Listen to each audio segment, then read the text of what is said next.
Hello everyone and welcome to this, the fifth live COVID-19 Q&A session from the London School of Hygiene and Tropical Medicine and WPP Health Practice. Hello, my name is Felicity Barr and you're joining me here at the WPP studios in London. Now, of course, sadly, as we all know, 2020 is going to be a year that is remembered for a pandemic that has caused a catastrophic loss of life and livelihoods right away round the world. There have been a few rays of hope in the last couple of weeks. We do know, of course, that there are positive preliminary results of 3 COVID-19 tests as it stands at the moment. And of course, earlier this week came the great news that the UK's medicines regulator had indeed authorised and approved the Pfizer Biontech vaccine for a national rollout. That is due to happen from Tuesday next week.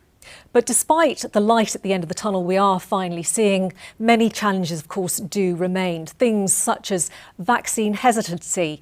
How do we make sure that everybody has equal access to the vaccine? And of course, the huge task of vaccinating literally billions of people across the world. Well, I'm delighted to say that to answer your questions on these and many other topics concerning the vaccines are Dr. Pauline Paterson, co-director of the school's Vaccine Confidence Project. Mark Jit, he's Professor of Vaccine Epidemiology at the London School of Hygiene and Tropical Medicine. And Beate Kampmann, she is Director of the Vaccine Centre at the school and is joining us live from the Gambia. So it may be that her line goes a little dodgy from time to time, but we will obviously, if that happens and it freezes, we will try to go back to Beate and re-establish communications as soon as possible. Fingers crossed. Thank you to all of us for being with us. And in fact, while Beate's line is still with us, I think I actually want to start with her. Sushil Premchan from Zurich has emailed a question to us, and it's probably one of the key questions that many people are asking.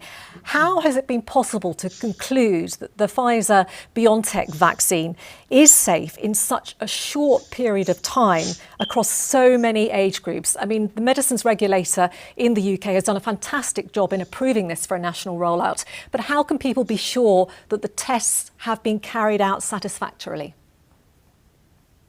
Yeah, thank you for this really important question. And I think we all need to be very positive about these processes because, you know, there has been an unprecedented effort of bringing together the people who have designed the vaccines and also the sites from the clinical trials. And, you know, I think you can be reassured that the same procedures have been respected that would have been respected for any other vaccine trial. And if you think about the numbers that are required to bring a vaccine through to licensure, it's actually comparable to the numbers of people who've been enrolled in the COVID vaccine trial. So there are over 40,000 people. And, you know, the thing that's really facilitated it has been the money on the table, because people were very, very quickly able to mobilize the resources to do things in parallel, which normally they would do in sequence. And that is true for the clinical trials. And the regulatory authorities also have come across each other in a much more coordinated and anticipated way to say, okay, these instructions we want to give you for the dossier you're going to have to send to us. We're going to have an agreement between various parts of regulatory authorities how this is going to be assessed. And then it is all hands on deck. And the MHRA was really efficient in doing that. And if you look at the frequency and the amount of people who've met on a regular basis around this, I think you can have trust that an agency that has been licensing important drugs and vaccines for over 100 years in the UK has done a thorough job. Thank you for that, Beate. I mean, I think, Pauline, it'd be good to come to you at this point because Nadine Payne, who works for NHS Salford here in England, asks, what messaging strategies would you suggest to build trust and confidence with the public about all the vaccines, especially with regards to potential side effects? Because it is an issue of trust, isn't it? And it's about getting that message out there. I think it's really key in terms of figuring out what messages to put across. It's key to explain what research has happened, how is it going about, what safety procedures are in place, what is the data, so is the vaccine safe, is it effective in what age groups? And also it's really key not just to communicate out, but to listen as well. So what are the concerns, what are the questions that the public have, and then address those concerns. So there have been concerns around safety, there have been concerns around effectiveness. So alleviating those concerns by being very transparent and communicating in a timely way what processes have happened and all the safety processes that are in place to ensure that the vaccines that are provided are safe and effective.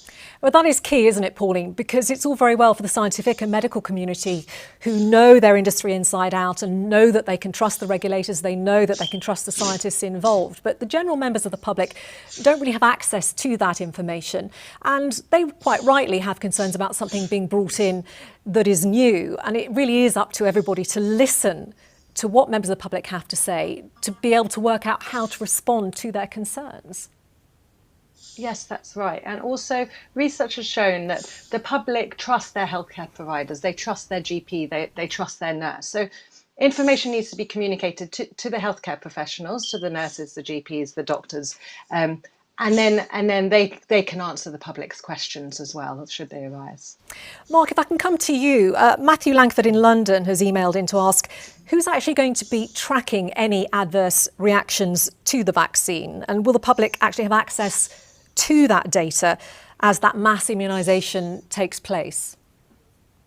Well, I think that's a really important question. And for every vaccine that's introduced, or every vaccine that's already being used in the UK, the adverse events are tracked by, well, first of all, if there are any adverse events, then the clinicians, the GPs, need to be able to inform the relevant authorities, the MHRA and Public Health England.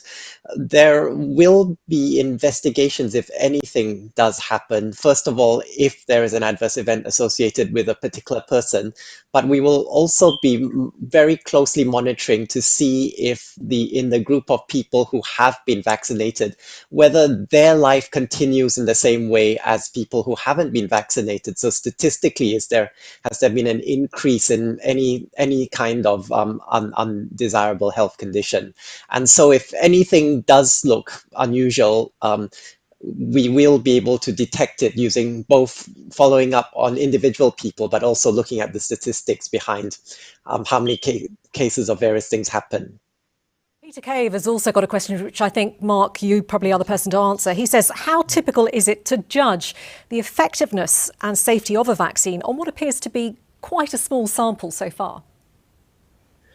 Well, I think as Professor Kampmann mentioned, there have actually been a lot of people enrolled in these trials. There have been tens of thousands of people in the Pfizer trials and similarly for the other vaccines. So there have still been the usual number of people who would be enrolled in a phase 3 trial of this nature. We've just managed to have the trials actually accelerate the trials because of the amount of investment in the trials, and because actually some of these trials, unfortunately for the world, but fortunately for the vaccine, are being held in places with a very large number of cases, in countries with big epidemics at the moment. So we've been able to pick up lots of event trials. But there will continue to be surveillance even after the vaccine is introduced. So we're going from tens of thousands of people, so being able to detect even quite rare adverse events and get very close confidence intervals around the efficacy of these vaccines, to rolling this out to millions of people. So as we watch these millions of people, we'll have even more information about exactly how these vaccines work in different groups, and making sure that we can, pick up even very, very, very rare adverse events if there are any of them. Thank you, Mark. A lot of questions coming in, particularly with regards to the elderly population across the world. We know, of course, that the elderly are the most susceptible to dying from COVID-19. Maxime Rigaud has got in touch via Twitter, and I think it's a question probably for Beate. How much of a drop in efficacy can we expect with the elderly population? That's quite a key question, isn't it, Beate? Absolutely. And I think we need to realize that the first aim of the vaccines that are currently, in the process of being licensed or having already been given the approval, are really there to limit deaths and admission to intensive care and severe COVID. And we do know that there's a direct correlation between age, disease severity, and outcome. So the more people of that high-risk group we can reach with the vaccine, the more that number will come down. And, the first is the elderly population is as good as been on average, because what we've been given are sort of average figures of efficacy, which is across all the age ranges in the clinical trials. And as we see the data published, we get a much better idea whether that efficacy holds up for all the various age groups, at least a preliminary idea, because the groups will grow. And, to pin down a number on, if 100% of the people over 80 are vaccinated, then 94% of these people should not end up in hospital or dying. So that's the efficacy we can predict. But whether that holds up in, the reality of a big rollout and all the logistics that are aligned to that, I can't predict right now. But those will be the numbers we would be looking at, which is really a major achievement. Yes, thanks very much indeed for that. One of the other questions, and the key questions that I certainly have, is the logistics, Mark. How are we going to be able to see a national rollout of vaccines, whichever they might be, across the whole world? I mean, it's never been done before, has it? And done so quickly. Yes, I mean, in the UK, this will be the largest vaccine program, well, in definitely in my memory, for many decades, in fact. And across the world, this will probably be the largest rollout of a completely new vaccine, for really many decades as well. So, I mean, in the UK, we're putting together the logistics in place for that. So, I mean, the vaccines are coming into the country now. There are the cold chain, the fridges being put in place. There are the hospitals that have been identified, which will be receiving the vaccine, so that we can make sure these get to the healthcare workers, the care home workers, and the people living in care homes who need it, who are the first on the priority list. Around the world, it will be a logistic challenge, but one of the challenges will be also to make sure that all the countries who need this vaccine get it, because not all the countries have had the financial capacity of the UK to be able to make these huge pre-orders for the many doses of the vaccines that we've been able to. So, I mean, the one good news in this is that WHO, with the support of almost all the countries in the world, has set in place this program called COVAX, the COVAX initiative, to collectively buy doses of these vaccines and to make sure that they are equitably distributed. So all the countries who participate will get at least some vaccines for the highest priority groups in their country. How do you see that actually working out? Because that is another key question, isn't it? To make sure that the whole world has equal access to the vaccines. It's no point all the richer countries being able to get hold of it if the poorer countries, those in lower income countries, aren't able to have access to the vaccine, because that defeats the whole object, doesn't it? Yeah, I think that is the idea behind the COVAX initiative. It's an idea called pooled procurement, which basically means that, well, countries should come together and buy these vaccines together, give the manufacturers the security to say, we will need this number of doses for the whole world. We're going to pre-order them now. And then when it comes to distribution, well, everyone playing a share to make sure the whole world gets these doses. So most countries in the COVAX initiative will pay, about $3 a dose, some a bit more. But then certain countries and certain groups in the world have paid extra money into COVAX to make sure that the poorest countries, the countries which could not afford this $3 a dose at all, they will still be able to get supplies of these vaccines, even though they can't afford the full amount. All right, Mark, we might talk more about that. I guess there'll be more questions about logistics a little later. But Pauline, I just want to come to you. This is one of my favourite questions, I think. It's from Paul in Shrewsbury. He asks, is social media and are social media companies doing enough to address the misinformation that is out there on social media about these specific vaccines and about COVID-19? What do you think? So with every epidemic, with every outbreak, with every pandemic, there is information and there is misinformation. And there's no exception with the COVID pandemic. And with the internet, anyone can be an author. So you don't need to peer review information as you write it on the internet. So anyone can be an author, anyone can be seen to be an expert. And I think we haven't evolved as a world society to really think that information that you're reading could be false. And although when people do go to the internet, they tend to go to information that is similar to their pre-existing views.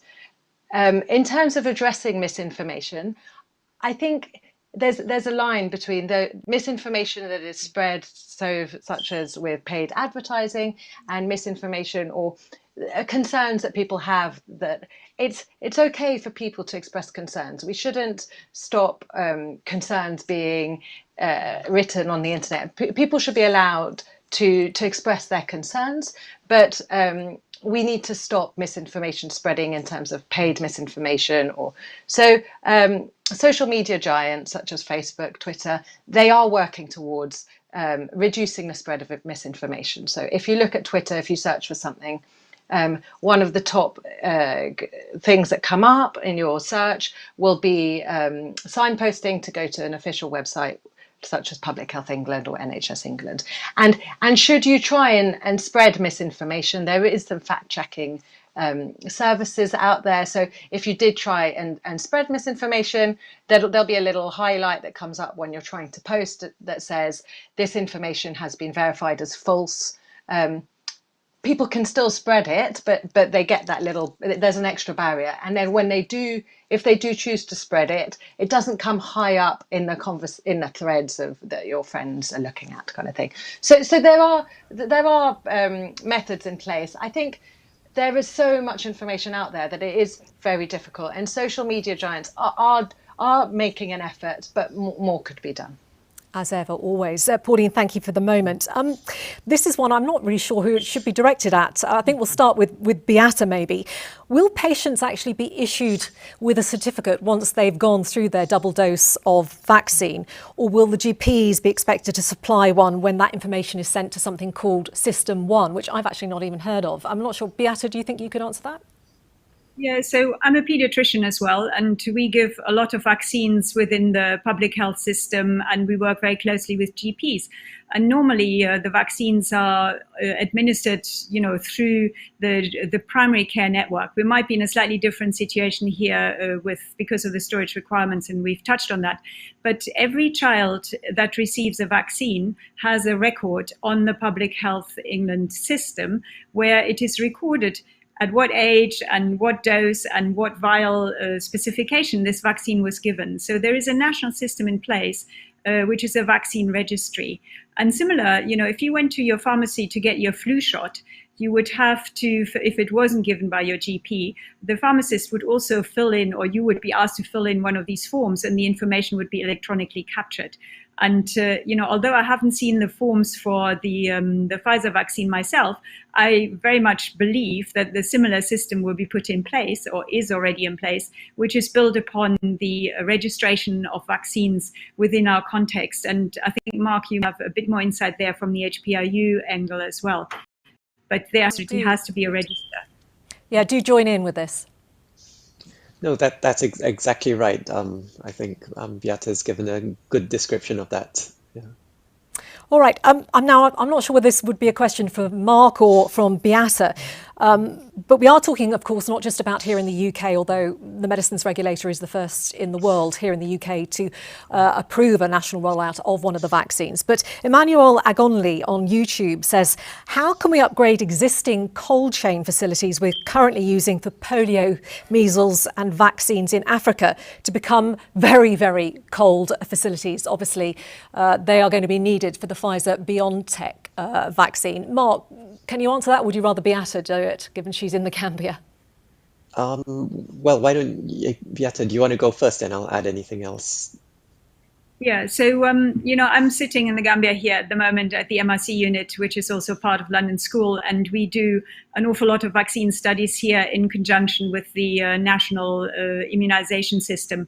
And I do have a fair amount of insight into the cold chain arrangements that are necessary between a stock of vaccine arriving in the country and then the distribution machinery on a regular basis that goes out to peripheral health centers. And that is quite an undertaking, and it's a logistic that has already challenged people in systems in low and middle income countries. And to be frank, I have a hard time imagining that they will be upgrading to -80 freezers.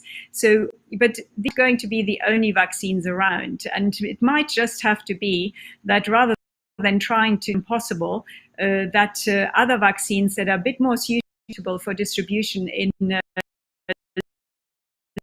law can be at all. There is a system have better infrastructure, might be deliver this, but it won't be one size fits all, I think. And one has to be really practical about it, because it's also important that the vaccine doesn't just arrive, but that it is given in a safe way, that it preserves its anticipative efficacy. Because, we need to be quite practical, and we need to be a little bit patient as well, because this is really an unprecedented presentation of that we haven't been familiar with, while polio or measles vaccines, etc., are kept in normal fridges. And power supplies and things like that, something you have to have absolutely guaranteed if you want to have something kept at -70.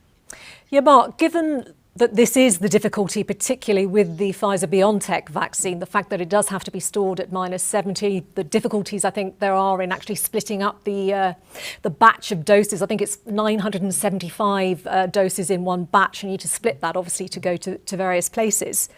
Given the difficulty with that particular vaccine, are there more hopes, do you think, being pinned on the other two vaccines that are currently being trialled, and we do believe possibly might get approval in various countries in the next couple of weeks or so?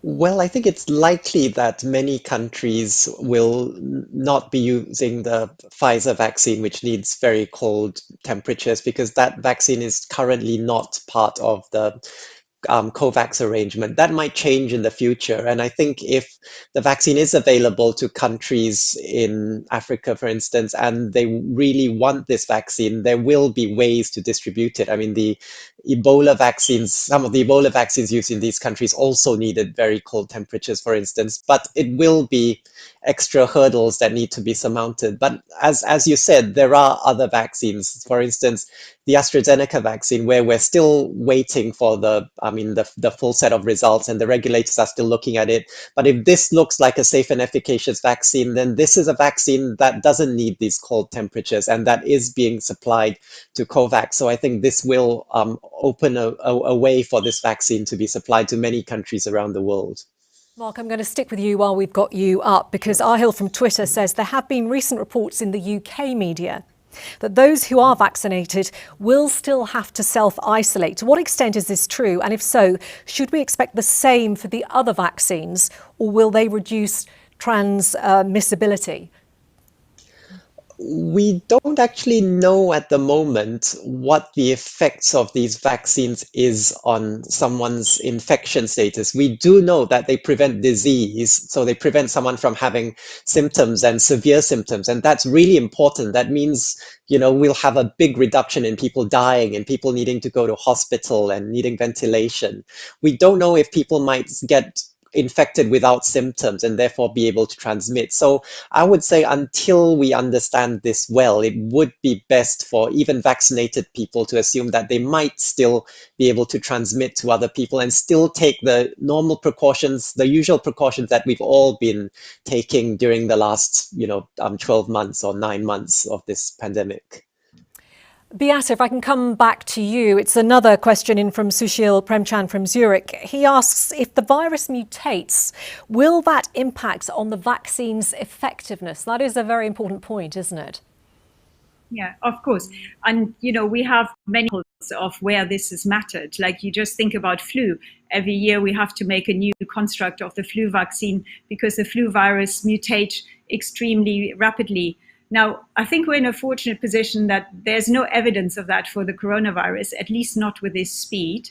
And there are these mutations that have arisen in the Danish mink population. And it's clearly very important that we collect the isolates from all the various countries and sequence them to look for, this sort of antigenic drift. And at the moment, we haven't really set the virus to serious pressures from either drugs or vaccines. Those are the sort of pressures that can drive the evolution of the viruses. But per se, as a sort of naturally occurring virus, this does not appear to be a virus that is mutating very, very quickly. And the other thing to say is that, the way that the vaccines are designed with the main scope of inducing immune responses to the spike protein, that is likely to be very powerful because the spike protein is absolutely essential for the virus to attach to the host cells and actually invade those cells. And if the virus was to mutate away from really lose in fitness or in case scenario. But the vaccines that we have at the moment can account for covering the spike protein very well. And the new technologies, especially with the RNA technology, enables us, and the technology enables us to produce adaptations of the vaccines relatively rapidly. So I'm not too concerned that that is a major issue right now. That's really good news to hear.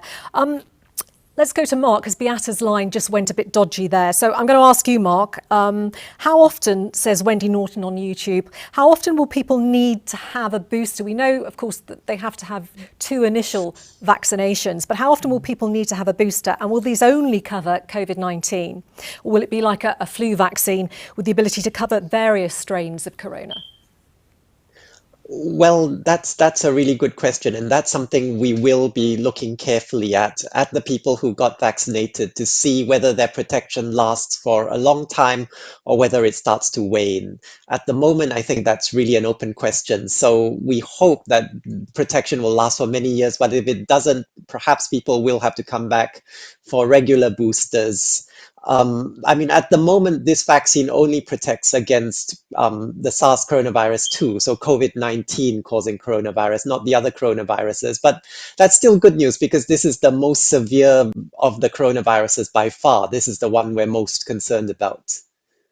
Of course, there's going to be massive worldwide tracking of people who've had the COVID-19 vaccines, the ones who have it first, to see how long that sort of immunity lasts. I mean, that's going to be a full-time job, isn't it? Yes, definitely. I mean, we'll be tracking it here in the UK, and every other country that introduces these vaccines will be tracking it as well. They'll continue to track the participants in the trials for longer as well. So if there is any waning, I mean, the UK will be one of the first countries to be able to detect it, but if there is any waning, we'll probably see it in many other countries in the world too, and then we'll then be able to prepare people to say, well, you need to come back for a booster.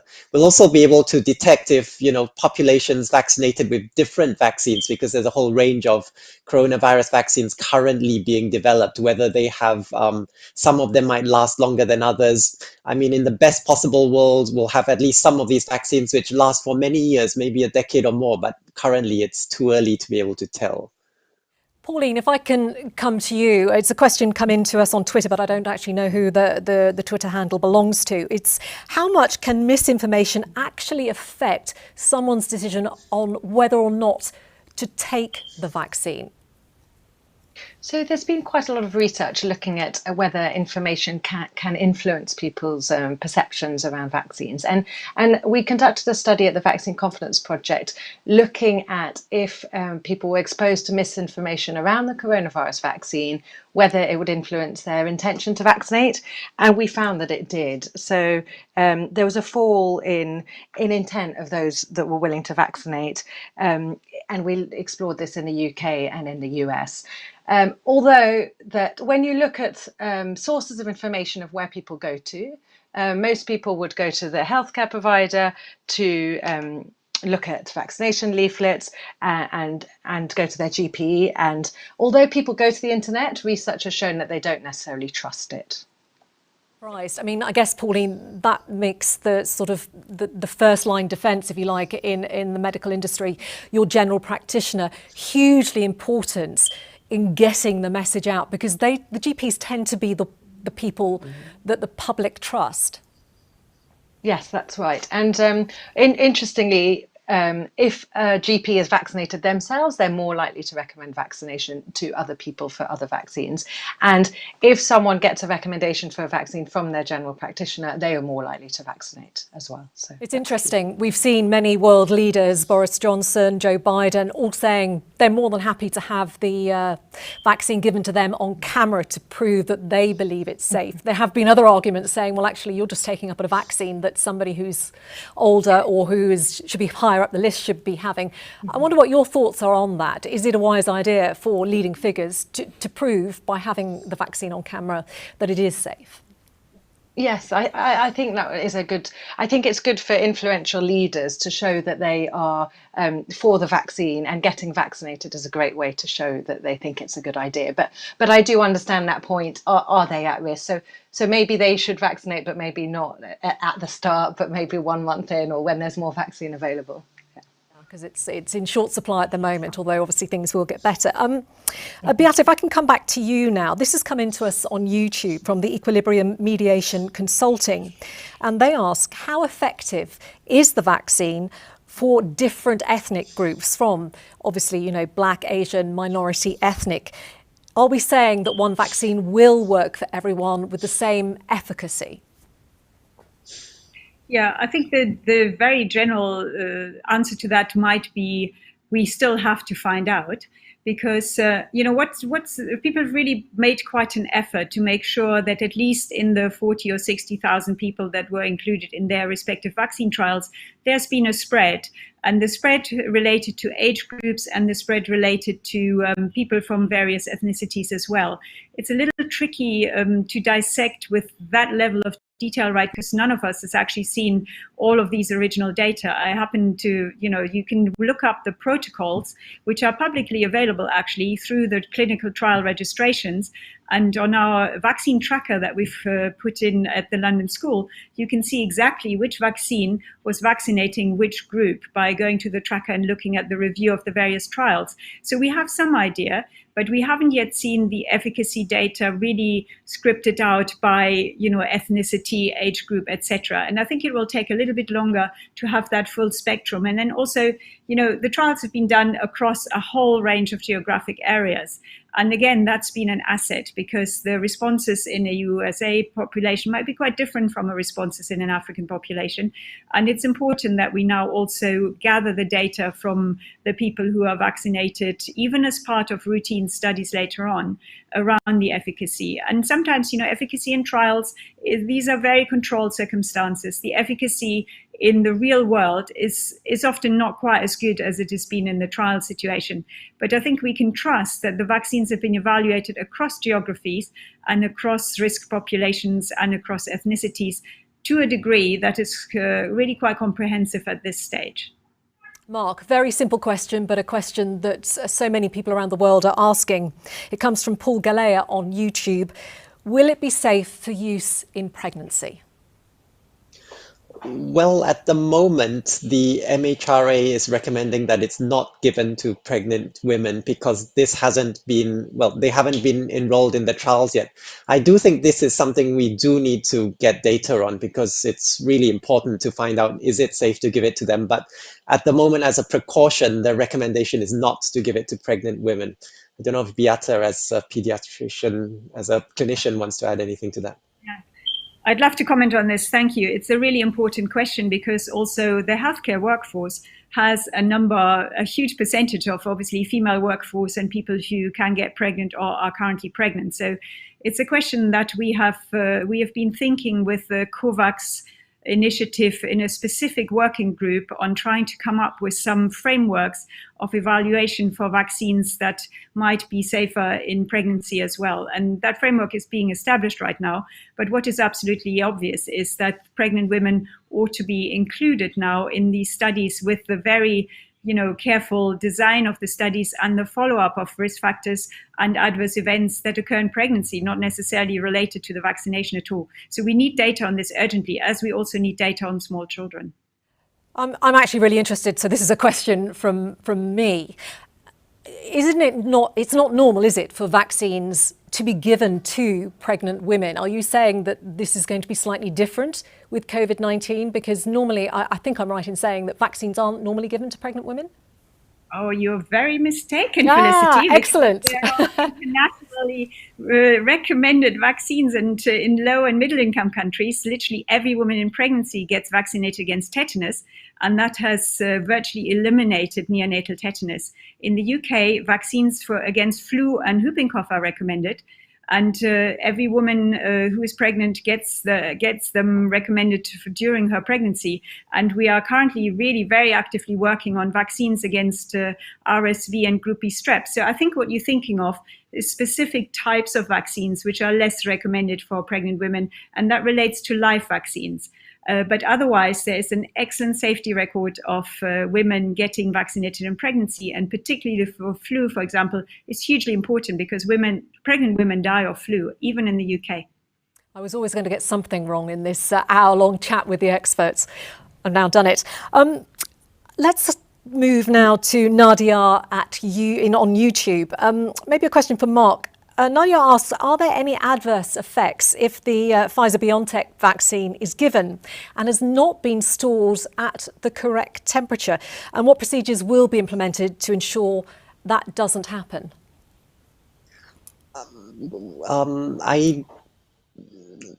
The best answer is I don't know, but I don't think there would be any adverse effects. I think the efficacy, the effectiveness of this vaccine will probably decrease, and if it's been exposed too long, might not work at all.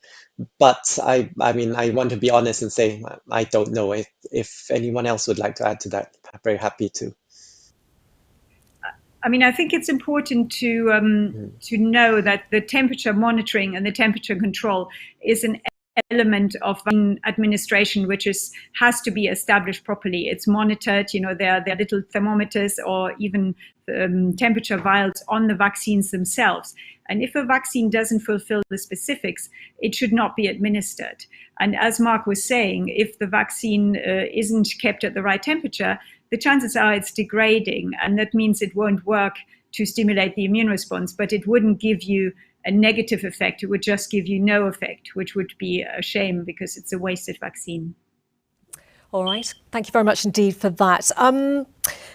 Let's move now to Pauline. This is from Hannah Tomoy on YouTube, who asks, the COVID vaccine misinformation, might it potentially lead to public distrust in other vaccinations, such as measles and HPV? And how should governments address that? Do you think that the misinformation out there about COVID-19 vaccines could actually affect someone's opinion about other vaccines, which obviously have been proven to be safe for many years?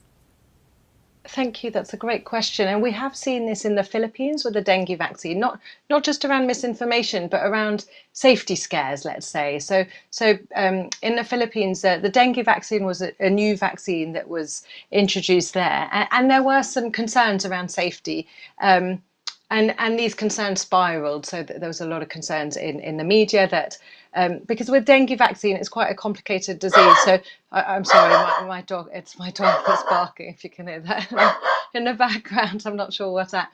But so with dengue, if I understand correctly, if you have dengue, you can have dengue multiple times, and each time you have it, you're at higher risk of hospitalization. So what was happening here is that if you introduce dengue vaccine into a population with high prevalence of dengue, then you're protecting the population from severe dengue. But there were these safety signals that if someone had not had dengue and was vaccinated, then they were at increased risk of hospitalization should they be exposed to dengue in the future. But so there were these safety concerns that weren't handled very well by the government and by the public health officials and the press. And as a result, we've seen a real drop in confidence, not just in the dengue vaccine, but also in the national immunization program and also in other health initiatives such as deworming. So we do need to be careful with this new vaccine, that other successful immunisation programmes don't get hindered as a result of any concerns around here. Thank you, Pauline. I think we'll go back to Beate for this particular question. It comes in from Linda Whiskey on Twitter. She says, can these vaccines be given to immunocompromised people over the age of 80? Right. Now, that's quite a tough one. Because I don't think that particular group of people would have been included in the vaccine trials. So we wouldn't have much information on the... Actually, what concerns me more or what concerns me less is the safety aspect, because I don't think there would be anything untowards with this type of vaccine that would particularly affect immunocompromised people. What does concern me more is the fact that people with immunocompromised situations who might be on immunosuppressive drugs, etc., don't usually mount a very robust immune response to the vaccine, which means that the protective efficacy in that group might be lower.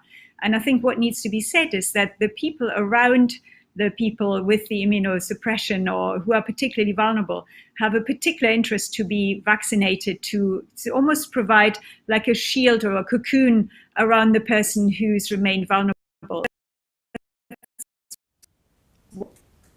We may have lost Beate for just a moment. Because yeah, we have lost Beate. We'll come back to you in a moment. Just try once more, Beate. Just the last sentence you were saying. You have me back? Can you hear me? Okay. We can. So the idea is that you vaccinate people around the more vulnerable populations, like creating a cocoon. And for example, when we talk about the nursing homes, that's really important because maybe not everybody with comorbidities in a nursing home will be able to receive the vaccine. And if we've got all the people around them vaccinated, that breaks the cycle of transmission as far as we know. So as far as we hope, because if they don't get infected, they don't pass on. The key to this is really the ability of the vaccine to prevent transmission. So the bottom line, sorry, I've rambled on here. The bottom line is it is unlikely a safety signal. It is more likely to not be as effective as it would be in a person who has full immunosystem. Beate, we would never accuse you of rambling. That's absolutely fascinating. Thank you for that answer. Let's go to Mark now. And this is a question in from Irene Balzan, who says, I gather that for complete immunisation, 2 doses of the vaccine need to be given. Now, do those 2 doses have to be from the same manufacturer, or can a second dose be given from a different manufacturer? That is an interesting question. That's an interesting question. I mean, I think it's a bit hypothetical now because we've only got one vaccine that's licensed. So officially, we don't know if any other vaccine should be given yet. And in none of the trials did they use different doses of different vaccines. So I think that will be a very real question coming up when we might be in the UK and other countries be using many different vaccines in different groups, and someone might have got one vaccine and they want to know, can they get the second dose of another? So that will be an important question to look at, but at the moment we don't have the information to answer that question. Okay, Mark, thank you for that. Pauline, I kind of wanted to come to you. We've talked a lot about the race for the vaccines. I know that the manufacturers wouldn't want it to be described as that, but obviously in the media we have described it as the race to perfect the first vaccine, to get it rolled out in various countries.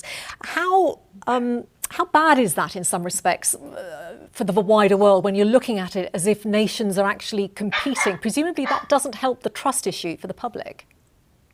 Yeah, that's true. And also, I think the American version is called Operation Warp Speed, which is also not a great name for a public that's concerned that things are happening too quickly. I mean, it is really a balance because with this disease, everyone's lives have been impacted so much, and that we really do need a vaccine quickly, but also we need to make sure that the safety and effectiveness has happened correctly. But as Beate was explaining, which processes have been sped up, but this really needs to be very transparent with the public. So just to understand that it's the manufacturing that's been sped up. We're betting on these doses, I guess, that the manufacturing's happened before it would normally happen, kind of thing, and we're hoping that these vaccines are gonna work. But yes, this whole race of, I don't think we are having a race, some countries versus other countries, but I think it's really key that the conversation is that we are a community, as a society, as a global community. Together we're going to combat this disease, and we're going to work together. And it's really key, as Beate and Mark were saying, that when a safe and effective vaccine is available, that it's distributed equitably to those most at need. Well, with that in mind, can I turn to you, Mark? And this is a question from Themis Papathimu on YouTube. I really apologise if I've incorrectly pronounced your name, but he asks, how can we ensure that the rollout of vaccines will be carried out effectively and efficiently in LMICs? Well, Well, I mean, I can't speak about the specifics because every country will be different.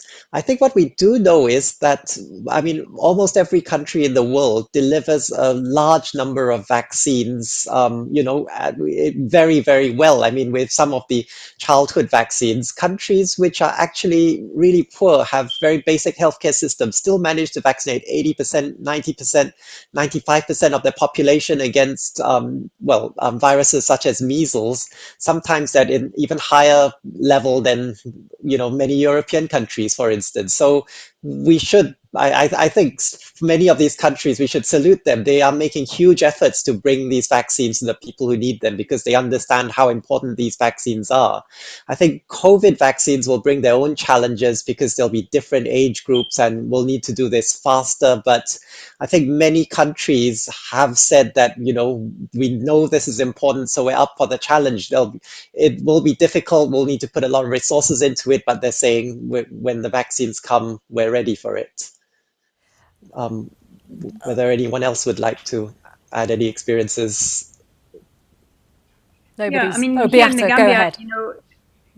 At the moment, people are looking at the risk-benefit scenarios of also deviating important resources from already very, very poorly resourced health systems. And do they want to vaccinate the entire population, which are the 20% most vulnerable? So there are lots and lots of decisions being made at the country level. And there might not all be the same decision depending on where you are. Because, for example, in West Africa, I'm not denying the impact of COVID, but it was certainly not as dramatic in terms of deaths as it has been, let's say, in the US or UK or Europe, and for interesting reasons which we completely understand.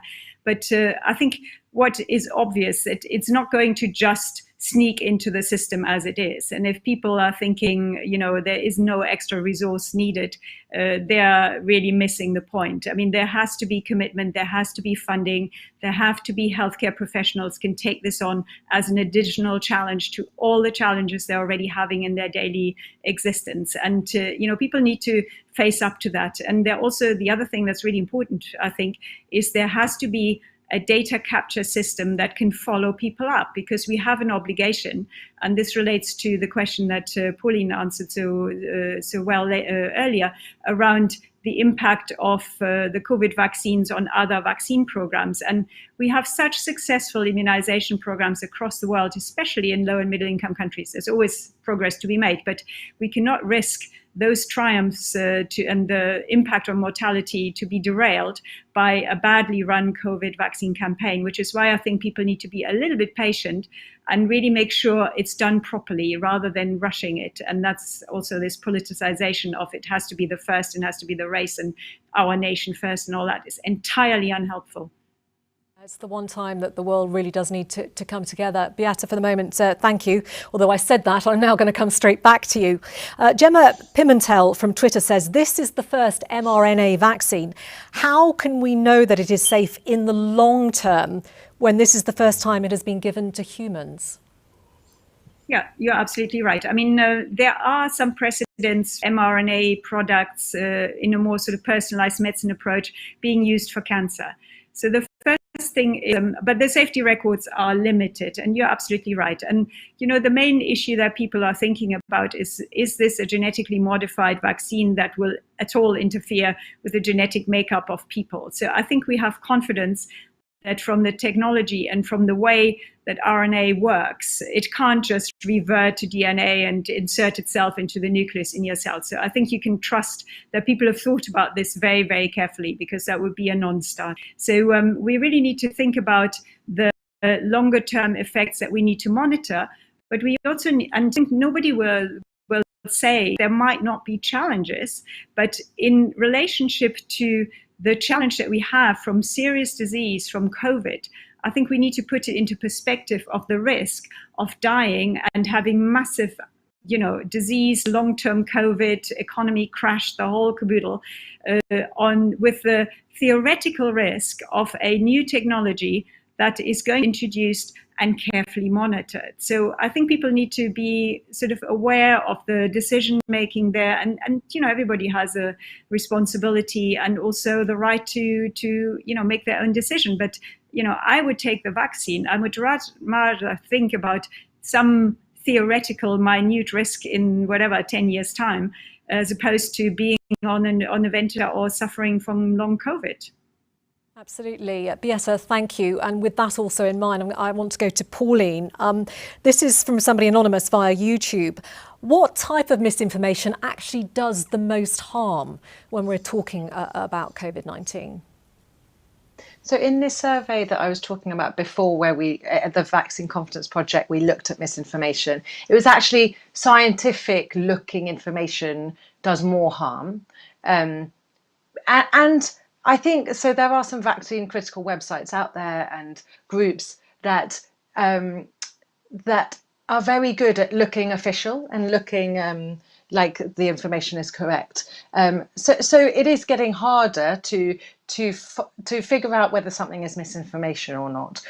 So that's really key. And also, there's a risk as fact and risk as feeling. So stories, videos that give you an emotional response can make you more likely to not want to vaccinate. So videos of people allegedly being harmed by a vaccine, very emotive response can make people feel like they shouldn't vaccinate, even though these videos are not based on fact. Yeah, it's horrifying what is actually out there. Thank you, Pauline. Beate, back to you, I think. This is from Paloma Pina from YouTube. What is the recommendation for people who've already been infected with COVID-19? Should they also get the vaccine? Yeah, this is a question that I think is very, very important, because that's precisely the fact that we don't quite know how long protection from reinfection after COVID disease.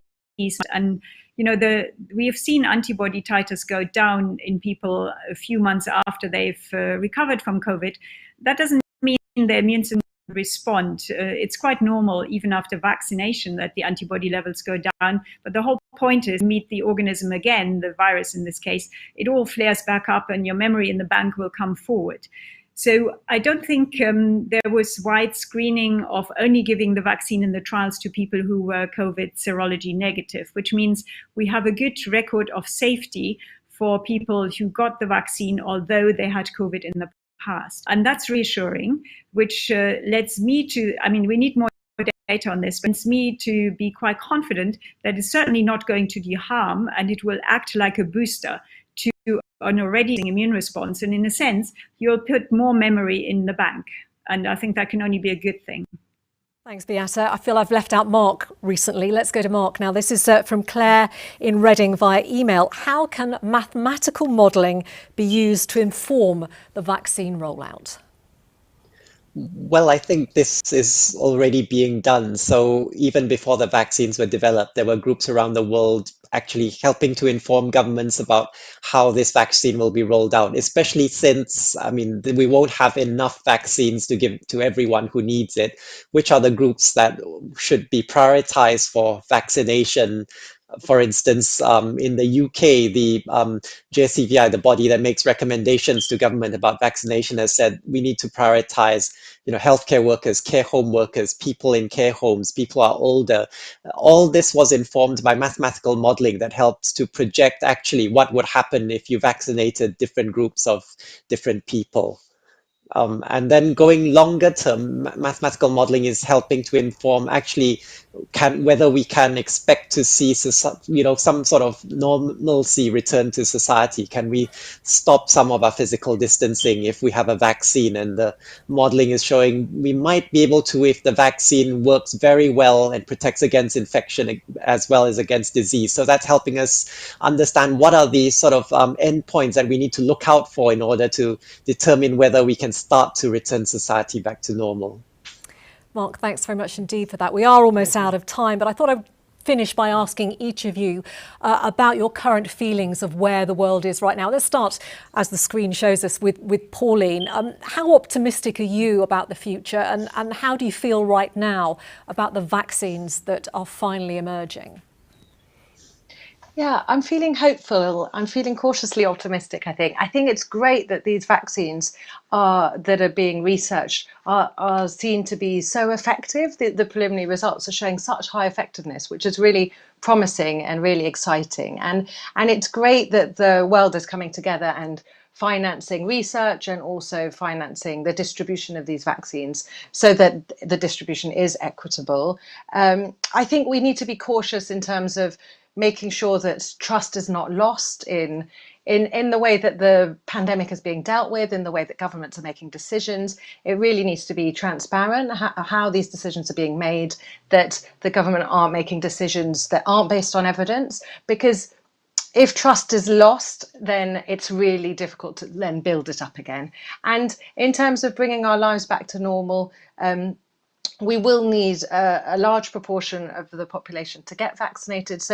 So we do need to have a resilient population in terms of that they're not swayed by misinformation and then choose not to vaccinate, because then, well, it depends if these vaccines are effective at reducing transmission as well. But my hope is that they will be, and my hope is that we can. I'm looking hopeful for the spring that our life. I'm hoping that that's going to be the case. But, Mark, yeah, some final thoughts from you?